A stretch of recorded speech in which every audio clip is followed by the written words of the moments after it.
ರಾಜು ಖಾನಪ್ಪನವರ ಅವರು ಸಮಾಜದಲ್ಲಿ ಗೊಂದಲ ನಿರ್ಮಾಣ ಮಾಡಲು ಹೊರಟಿದ್ದಾರೆ. ನಿನ್ನೆ ನಡೆದ ಒಂದು ಸಂದರ್ಶನದಲ್ಲಿ ವೀರೇಶ್ವರ ಪುಣ್ಯಾಶ್ರಮದ ಹಾಗೂ ದುರ್ಗಾದೇವಿ ಜಾತ್ರೆಯ ತೇರನ್ನು ಎಳೆಯಲು ಬಿಡುವುದಿಲ್ಲ ಎಂದು ದ್ವಂದ್ವ ನಿಲುವು ವ್ಯಕ್ತಪಡಿಸಿದ ರಾಜು ಖಾನಪ್ಪನವರ ಹೇಳಿಕೆಯಿಂದ ವೀರೇಶ್ವರ ಪುಣ್ಯಾಶ್ರಮದ ಭಕ್ತರಿಗೆ ಭಯದ ವಾತಾವರಣ ಸೃಷ್ಟಿಯಾಗಿದೆ. ಕಾನೂನು ಮತ್ತು ಸುವ್ಯವಸ್ಥೆ ಕಾಪಾಡುವಲ್ಲಿ ಸ್ಥಳೀಯ ಪೊಲೀಸ್ ಠಾಣೆಯ ಸಿಪಿಐರವರಿಗೆ ಮಾಹಿತಿ ನೀಡಿದ್ದು, ಜಾತ್ರೆ ಶಾಂತಿಯುತ ನಡೆಸಲು ಮುಂಜಾಗ್ರತಾ ಅಗತ್ಯ ಕ್ರಮ ಅನುಸರಿಸಲಾಗುವುದೆಂದು ಪ್ರತಿಕ್ರಿಯೆಯನ್ನು ನೀಡಿದ್ದಾರೆ. ಜೊತೆಗೆ ಭಕ್ತರು ನಿರ್ಭೀತಿಯಿಂದ ಜಾತ್ರಾ ಮಹೋತ್ಸವದಲ್ಲಿ ಪಾಲ್ಗೊಂಡು ದೇವರ ಆಶೀರ್ವಾದ ಪಡೆಯಬಹುದು ಎಂದು ರಮೇಶ ಛಲವಾದಿ ಹೇಳಿದರು. ಅವರು ನಗರದ ಪತ್ರಿಕಾ ಭವನದಲ್ಲಿ ಶುಕ್ರವಾರ ನಡೆದ ಸುದ್ದಿಗೋಷ್ಠಿಯಲ್ಲಿ ಈ ಕುರಿತು ಮಾತನಾಡಿದರು. ಸುದ್ದಿಗೋಷ್ಠಿಯಲ್ಲಿ ಲೋಹಿತ್ ಛಲವಾದಿ, ಅನಿಲಕುಮಾರ ಪೂಜಾರ ಉಪಸ್ಥಿತರಿದ್ದರು. ಇಂದು ನಾವು ಈ ಪತ್ರಿಕಾಗೋಷ್ಠಿ ಹಮ್ಮಿಕೊಂಡಿದ್ದ ಮೂಲ ಉದ್ದೇಶ, ನಿನ್ನೆ ನಡೆದಂಥ ಒಂದು ಸಂದರ್ಶನದಲ್ಲಿ ರಾಜು ಖಾನಪ್ಪನವರು ಅಣ್ಣನವರು ನಾವು ಮಠದ ಜಾತ್ರಾ ಮಹೋತ್ಸವವನ್ನು ತೇರು ಎಳೆಯಲು ಬಿಡುವುದಿಲ್ಲ ಅಂತ ದ್ವಂದ್ವ ನಿಲುವನ್ನು ವ್ಯಕ್ತಪಡಿಸಿದ್ದಾರೆ. ಅವರು ಆಡಿದ ಮಾತಿಗೆ ವೀರೇಶ್ವರ ಪುಣ್ಯಾಶ್ರಮದ ಭಕ್ತಾದಿಗಳಲ್ಲಿ ಭಯದ ವಾತಾವರಣ ಸೃಷ್ಟಿಯಾಗಿದೆ. ಈ ವಿಷಯಕ್ಕೆ ಸಂಬಂಧಪಟ್ಟ ಹಾಗೆ ಅಸಂಖ್ಯಾತ ಭಕ್ತಾದಿಗಳು ನಗರದ ಸ್ಥಳೀಯ ಪೊಲೀಸ್ ಠಾಣೆಗೆ ಮಾನ್ಯ ಇನ್ಸ್ಪೆಕ್ಟರ್ ಆದಂಥ ಧೀರಜ್ ಶಿಂದೆ ಹಾಗೂ PSI ಆದಂಥ ಜೋಗದಂಡರ್ ಸರ್ಗೆ ನಾವು ಮುಂದಿನ ದಿನಮಾನಗಳಲ್ಲಿ ನಾವು ಕಾನೂನು ಸುವ್ಯವಸ್ಥೆ ಕಾಪಾಡಲು ಸಹಕಾರ ನೀಡಲಾಗ್ತದೆ ಅಂತ ನಾವು ಅವರಿಗೆ ಒಂದು ಆಶಯವನ್ನು ನಾವು ಕೊಟ್ಟಿದ್ದೇವೆ.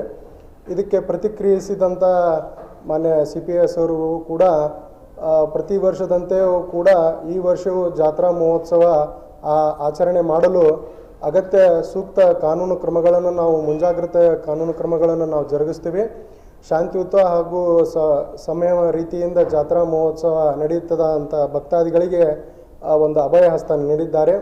ಈ ನಿರ್ಭೀತಿಯಿಂದ ಭಕ್ತಾದಿಗಳು ಜಾತ್ರಾ ಮಹೋತ್ಸವದಲ್ಲಿ ಪಾಲ್ಗೊಳ್ಳಬಹುದು ಹಾಗೂ ದೇವರ ದರ್ಶನ ಪಡಿಬಹುದು ಅಂತ ನಮಗೆ ಭರವಸೆಯನ್ನು ಕೊಟ್ಟಿದ್ದಾರೆ. ನಿನ್ನೆ ನಡೆದಂಥ ಒಂದು ಕಾರ್ಯಕ್ರಮದಲ್ಲಿ ವೀರೇಶ್ವರ ಪುಣ್ಯಾಶ್ರಮದಲ್ಲಿ ಜಗದ್ಗುರು ಫಕೀರೇಶ್ವರ ಮಠದ ಅಜ್ಜರು, ದಿಂಗಾಲೇಶ್ವರ ಅಜ್ಜರು ಒಂದು ವೀರೇಶ್ವರ ಪುಣ್ಯಾಶ್ರಮ ಜಾತ್ಯತೀತ ಮಠ ಅಂತ ಕರೀತಾರೆ. ಕಾರಣ ಏನಪ್ಪ ಅಂದ್ರೆ ಮಠ ಕೇವಲ ಲಿಂಗಾಯತರಿಗೆ ಅಷ್ಟೇ ಅಲ್ಲದೆ ಸರ್ವ ಸಮಾಜದವ್ರಿಗೂ ಸರ್ವ ಧರ್ಮಗಳಿಗೂ ಸೇರಿದ್ದಂತ ಹೇಳ್ತಾರೆ. ಈ ಸಾಲಿನಲ್ಲಿ ಹುಬ್ಬಳ್ಳಿಯ ಪ್ರಸಿದ್ಧವಾದ ಸಿದ್ಧಾರೂಢರ ಮಠ ಅದು ಒಂದು ಜಾತ್ಯತೀತ ಮಠವಾಗಿ ಜನರ ನಾಡಿ ಮಿಡಿತದಲ್ಲಿದೆ. ಕಾರಣ ಏನಪ್ಪ ಅಂದ್ರೆ ಎರಡು ಸ್ವಾರಸ್ಯಕರ ವಾಸ್ತವ ವಿಷಯಗಳನ್ನು ತಮ್ಮ ಮುಂದೆ ಹೇಳಲಿಕ್ಕೆ ಇಷ್ಟಪಡ್ತಾನೆ. ಅದು ಯಾವಪ್ಪ ಅಂತಂದರೆ, ಒಂದು ಕಬೀರದಾಸರ ಒಂದು ಕತೆ, ನೈಜ ಕತೆ, ಅದರ ಜೊತೆಗೂ ಹತ್ತಿಮತ್ತೂರು ದಾಸೋಹ ಅಂತಕ್ಕಂಥ ಒಂದು ವಿಚಾರಧಾರೆ. ಒಬ್ಬ ಮುಸಲ್ಮಾನ್ ವ್ಯಕ್ತಿ ಎಲ್ಲ ಭವಬಂಧನಗಳಿಂದ ಮುಕ್ತಿಗೊಂಡು ಸರ್ವವನ್ನು ತ್ಯಜಿಸಿ ತ್ಯಾಗ ಮಾಡಿ ಸಿದ್ಧಾರೂಢರ ಅಪ್ಪುಗಳಿಗೆ ಒಂದು ಶರಣಾಗತನಾಗಿ ಸಿದ್ಧಾರೂಢರ ಅಪ್ಪುಗಳಿಗೆ ಒಂದು ಪ್ರಶ್ನೆ ಕೇಳ್ತಾರೆ.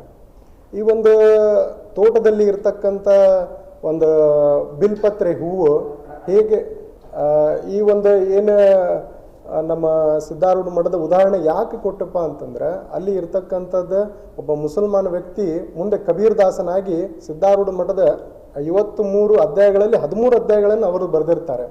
ಹತ್ತಿಮತ್ತೂರು ಅಂತಕ್ಕಂಥ ಒಬ್ಬ ವ್ಯಕ್ತಿ ಹುಸೇನ್ ಬಾಷಾನವರು ಒಂದು ಆ ದಾಸೋಹ ಕೇಂದ್ರ ಈಗಲೂ ಮಠದಲ್ಲಿ ನಡೀತಾ ಇದೆ. ಕಾರಣ ಏನಪ್ಪ ಅಂತಂದರೆ, ಅವರು ಮಠದಲ್ಲಿ ಇರ್ತಕ್ಕಂಥ ಒಂದು ಕೊಡುಗೆಯನ್ನು ಗಮನಿಸಿ ಅವರು ಆ ಮಠಕ್ಕೆ ಭಕ್ತರಾಗಿ ಮುಂದೆ ಸೇವೆಯನ್ನು ಸಲ್ಲಿಸಿರ್ತಾರೆ.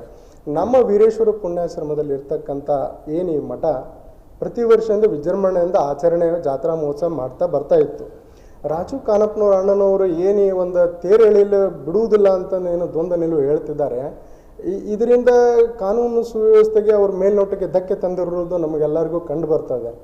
ಈ ಒಂದು ವಿಷಯಕ್ಕೆ ಸಂಬಂಧಪಟ್ಟ ಹಾಗೆ ಅವರು ನೀಡಿದಂಥ ಹೇಳಿಕೆಯ ಬಗ್ಗೆ ಕುಲಂಕುಷ ಸಮಗ್ರವಾಗಿ ತನಿಖೆ ಆಗಲಿ, ನಮ್ಮದು ಕೂಡ ಅದಕ್ಕೆ ಯಾವುದೇ ಅಭ್ಯಂತರವಿಲ್ಲ.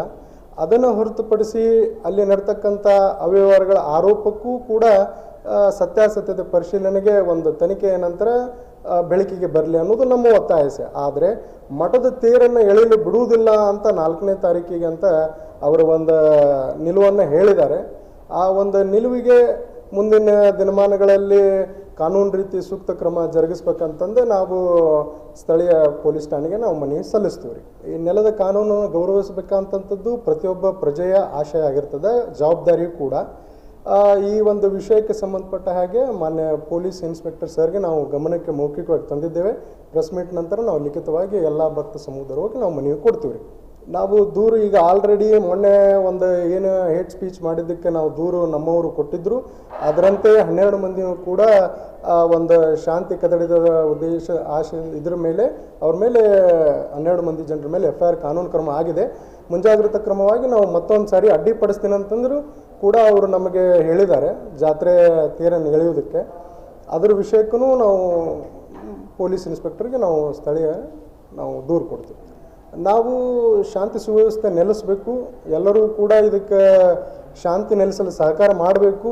ಈ ಕೋಮು ವಿಷಬೀಜ ಬಿತ್ತುವವರ ವಿರುದ್ಧ ಕ್ರಮ ಜರುಗಿಸ್ಬೇಕಂತ ಮತ್ತೊಮ್ಮೆ ನಾವು ಆರಕ್ಷಣಾ ಠಾಣೆಗೆ ನಾವು ಮನವಿಯನ್ನು ಸಲ್ಲಿಸ್ತೀವಿ. ತೇರಿಗೂ ದುರ್ಗಾದೇವಿಯ ಒಂದು ತೇರಿಗೂ ಅನ್ಯ ಕೋಮಿನ ಹೆಸರಿನ ಹೇಳಿದ್ದಂಥ ರಾಜು ಖಾನಪ್ಪನವರು ಇದು ಹೇಳಿಕೆ ಕೋಟ್ಯಾಂತರ ಮಹಿಳೆಯರಿಗೆ ಮಾಡಿದ ಅಪಮಾನವಾಗಿದೆ.